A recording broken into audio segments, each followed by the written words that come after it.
and welcome to Roots of Today, the podcast where the past meets the present. With every episode, we journey through time, uncovering the lessons, parallels, and connections between historical milestones and current events to create a deeper understanding of the compelling stories and issues that shape the news.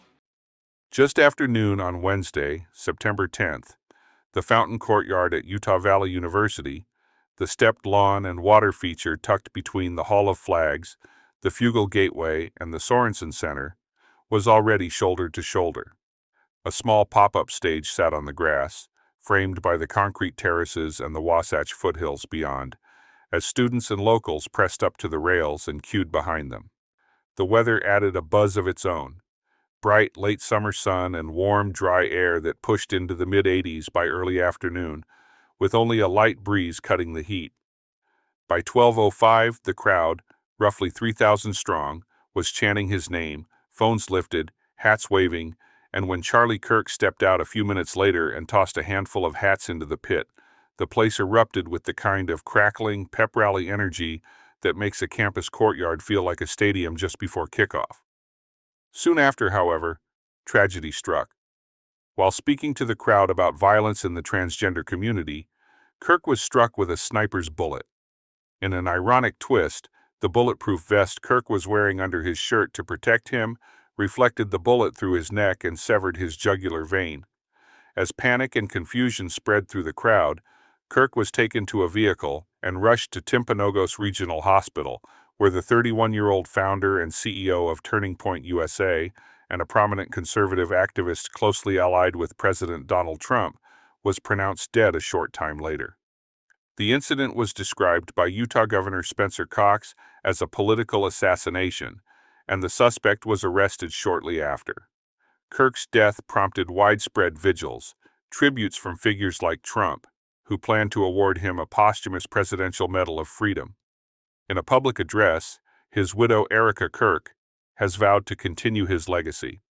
Authorities are pursuing the death penalty for the suspect, amid broader concerns about rising political violence in the United States, and it is that topic, political violence, that brings us to today's episode. As always, this is Alan, your host, reminding you to grab your coffee, tea, or whatever beverage you prefer, as we look at two other prominent assassinations, both of which occurred in the 1960s. In the summer of 1963, civil rights leader Medgar Evers was murdered in his driveway in Mississippi.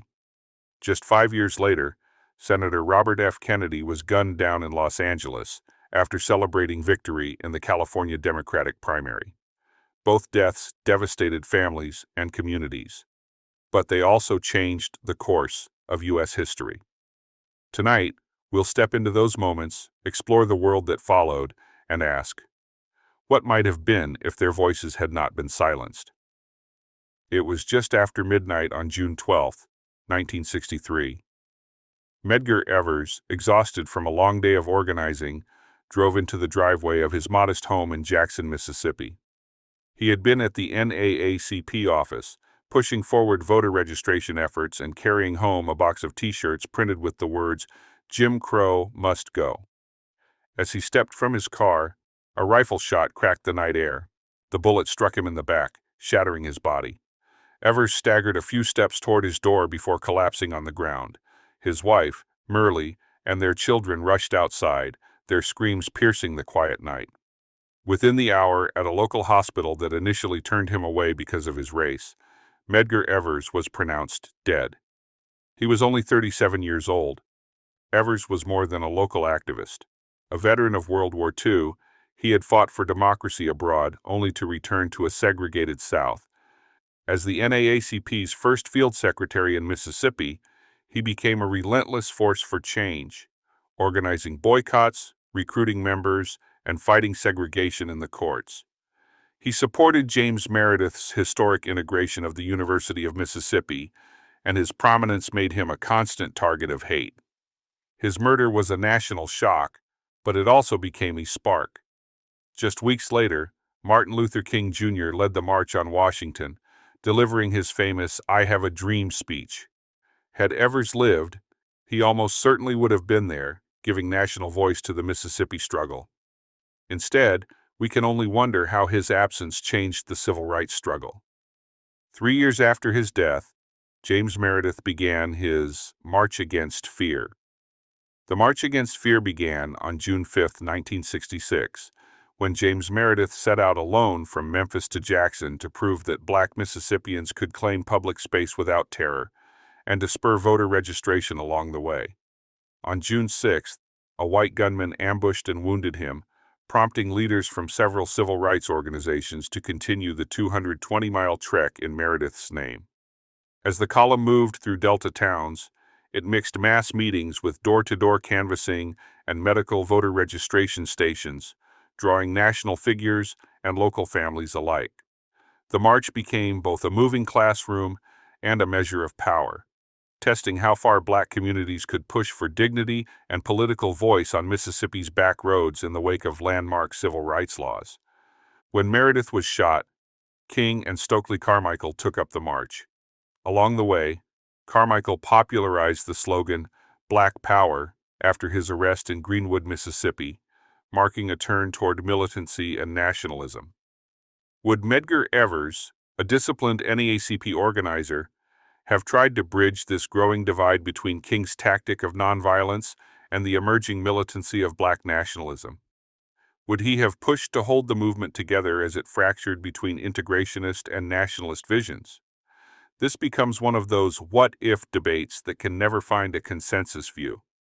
Historian Elizabeth Hinton gives us one more lens. In her book America on Fire, she documents an astonishing 1,949 separate uprisings in black communities between 1968 and 1972. Without Evers's pragmatic leadership, the civil rights struggle entered this turbulent era without one of its most steadying voices.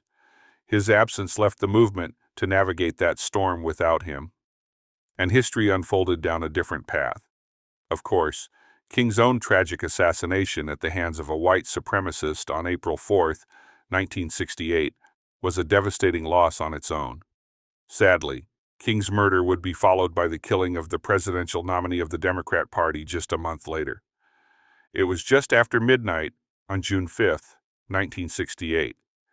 In the ballroom of the Ambassador Hotel in Los Angeles, Robert F. Kennedy had just declared victory in the California Democratic primary.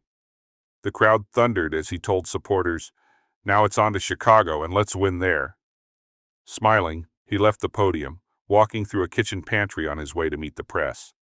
Suddenly, gunshots tore through the narrow hallway. Kennedy collapsed, bleeding from a head wound. As panic spread, hotel busboy Juan Romero knelt beside him, cradling his head and whispering, "Don't worry, Senator, everything will be okay." But it wasn't. Within 26 hours, Robert Kennedy was dead. He was 42 years old. Robert Kennedy had already left a mark on American life. As Attorney General, he pressed civil rights enforcement further than any of his predecessors. As Senator, he became an advocate for the poor, for Native communities, and for Latino farm workers, even breaking bread with Cesar Chavez during his hunger strike in 1968. He was also an increasingly outspoken critic of the Vietnam War. The what-ifs surrounding Kennedy are among the most tantalizing in modern American history. Nixon's election that year ushered in a new era of law and order politics, the Southern strategy, and continued conflict in Vietnam. Would an RFK presidency have accelerated the end of the war? Could he have bridged America's widening racial divides at a moment when black power and black nationalism were on the rise? And what of the Chicano movement? 1968 was the year of the East Los Angeles walkouts, when thousands of Mexican-American students demanded equal education. In the years that followed, the Chicano movement gained strength, pushing for civil rights, labor justice, and political recognition. Kennedy had already stood publicly with Chavez and the farm workers. It is easy to imagine him legitimizing and accelerating Mexican-American political empowerment, giving the movement the same national recognition that civil rights leaders had begun to secure. Instead, under Nixon, these movements often met suspicion, surveillance, and repression. Kennedy's broad coalition, uniting African Americans, Latinos, working-class whites, and young voters, vanished overnight, and with it, perhaps, the possibility of a very different America. Instead of the possibility of peaceful progress in the civil rights struggle of Hispanics in the U.S., we got the reality of the Nixon administration and the violence during the Chicano moratorium. On August 29, 1970, between 20,000 and 30,000 people, students, families, veterans, labor, and community groups gathered in East Los Angeles to protest the Vietnam War and its disproportionate toll on Mexican-American youth. Organized by the National Chicano Moratorium Committee, the march proceeded several miles along East LA streets to Laguna Park, renamed Ruben F. Salazar Park soon after, where a rally featured speeches, music, and a festival-like atmosphere. The action was the largest anti-war demonstration led by a community of color to that point, and a high-water mark of Chicano movement coalition building. Although the march itself was peaceful, the day turned deadly. As the rally continued, Los Angeles County Sheriff's deputies moved in, citing a report of a nearby liquor store disturbance. They declared the assembly unlawful and advanced on the park. What followed was a rapid escalation: tear gas, baton charges, and running clashes that spilled onto Whittier Boulevard, with bystanders and marchers scattering amid chaos. By day's end, hundreds were arrested and scores injured.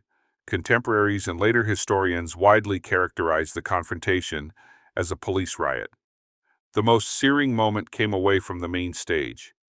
Ruben Salazar, a groundbreaking Los Angeles Times columnist and news director at KMEX, had stepped into the Silver Dollar Cafe on Whittier to take a brief break from covering the turmoil. A sheriff's deputy fired a 10-inch wall-piercing tear gas projectile through the cafe's curtained doorway. It struck Salazar in the head and killed him instantly.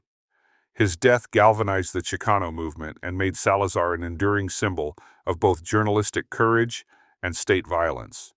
A coroner's inquest deemed it death at the hands of another. 3 people died as a result of the events on August 29th. Ruben Salazar, teenager Lynn Ward, and Jose Angel Diaz. Many accounts also remember Gustave Montag, who was killed at a follow-up protest months later. The park's renaming in Salazar's honor acknowledged both the tragedy and the community's demand for memory and accountability. The moratorium's legacy endures in scholarship, commemorations, and cultural production, where it stands as a pivotal moment linking anti-war dissent to broader struggles against police brutality and racial inequality in the American West. The great what-if debate revolves around Robert Kennedy. Would his credibility as a civil rights icon and his vision of a more equal American society been enough of a factor to avoid the violence and bring about progress peacefully? Kennedy once stated, "There are those who look at things the way they are and ask why. I dream of things that never were and ask why not." Medgar Evers and Robert Kennedy will forever be connected by their similarities. Both were civil rights icons. Both worked tirelessly to bring about equality peacefully, and both had their lives cut short by political assassins before they could see their dreams become reality. 2 very different nights. One in a Mississippi driveway. One in a Los Angeles ballroom. Both ended in sudden silence, and both redirected American history. Evers' death became a rallying cry, helping carry the Civil Rights Act into law. Yet his absence left the movement without a key voice, just as it faced the rise of militancy and nationwide uprisings. Kennedy's death robbed the nation of a leader who might have bridged divides, ended a war sooner, and accelerated the political rise of Mexican Americans. Assassinations do more than end lives. They change trajectories, they reshape movements, fracture coalitions, and leave behind haunting questions. What would Medgar Evers have said as the movement turned toward the militancy of black nationalism? What would Robert Kennedy have done as the Chicano movement gathered strength? History cannot answer, but imagining those possibilities reveals how fragile and how contingent our path has always been. And that leads us to today. Charlie Kirk, too, was a political force that comes along once in a generation. His work at TPUSA reached an untold number of young college students, and he gave a voice to the conservative movement that will resonate long after his death. But perhaps most of all, his fight for the right of conservative voices to be heard on college campuses convinced many students on the right to stand up and make a stand for their beliefs and not hide in the shadows and just quietly exist on campus. His wife Erica has vowed to continue his work and expand the movement he created. And there can be no doubt that the conservative movement will not only gain strength from his martyrdom, but it will also adjust its trajectory in a way that only future historians will be able to look back and chart with any sense of accuracy. We can predict, but no one has a crystal ball. At this point, we can only hope that when the anger subsides, we will collectively make a stand against violence and intimidation in the political process, and instead, increase the dialogue between the opposing sides of the political spectrum. Charlie Kirk stated over and over that when dialogue stops, violence begins. If his work and his death can bring about an increase in debate and dialogue, that will be his greatest legacy of all. That concludes this episode. Please like and subscribe and leave a comment if there is anything you would like to add to the debate. If there is a topic you would like to see covered, please leave a note as well. Sources for this episode and suggested readings can be found at the show notes as rootsoftoday.blog. Finally, fight to keep your political representatives accountable. Your freedom depends on it.